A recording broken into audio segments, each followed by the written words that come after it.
ಅಣ್ಣ ಮಿಸ್ಟರ್ ಪ್ರತಾಪ್ ಸಿಂಹ ಸಂಸತ್ ದಾಳಿಕೋರರಿಗೆ ಪಾಸ್ ನೀಡುವ ಕೆಲಸದಲ್ಲಿದ್ದರೆ ಅವರ ತಮ್ಮ ವಿಕ್ರಮ್ ಸಿಂಹ ಸಿನಿಮೀಯ ಮಾದರಿಯಲ್ಲಿ ಮರಗಳ್ಳತನದಲ್ಲಿ ತೊಡಗಿದ್ದಾನೆ.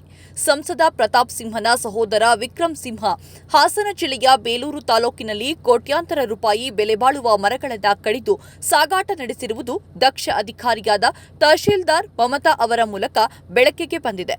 ಇದರಲ್ಲಿ ಕೆಲವು ಅರಣ್ಯ ಇಲಾಖೆಯ ಅಧಿಕಾರಿಗಳು ಕೈಜೋಡಿಸಿದ್ದು, ಈ ಬಗ್ಗೆ ಸಚಿವ ಈಶ್ವರ್ ಖಂಡ್ರೆ ಅವರು ತನಿಖೆ ನಡೆಸಿ ತಪ್ಪಿತಸ್ಥರ ವಿರುದ್ಧ ಕಠಿಣ ಕ್ರಮ ಕೈಗೊಳ್ಳಲು ಆದೇಶಿಸಿದ್ದಾರೆ.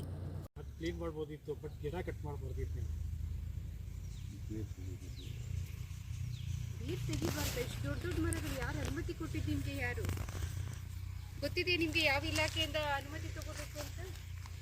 ಗೊತ್ತಿದೆ ಅಲ್ವಾ ಅನುಮತಿ ತಗೋಬೇಕು ಅಂತ ಹೇಳಿ ಮರಗಳನ್ನು ಕಟ್ಟಿ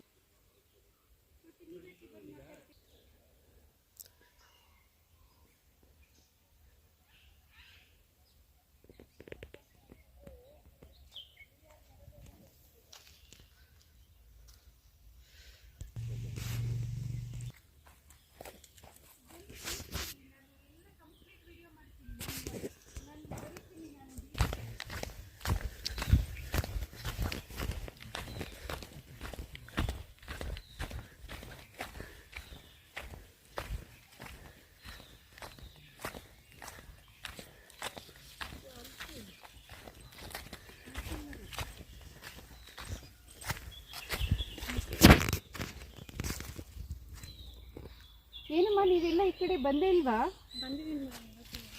ಇವತ್ತೇ ಆಗಿರೋದು. ರಾತ್ರಿ ಹೇಗೆ ಮಾಡೋಕ್ಕಾಗುತ್ತೆ? ಎಷ್ಟು ಸಹ ಹೇಗೆ ಏಕಾಏಕಿ ಕತ್ತರಿಸೋಕ್ಕಾಗುತ್ತೆ?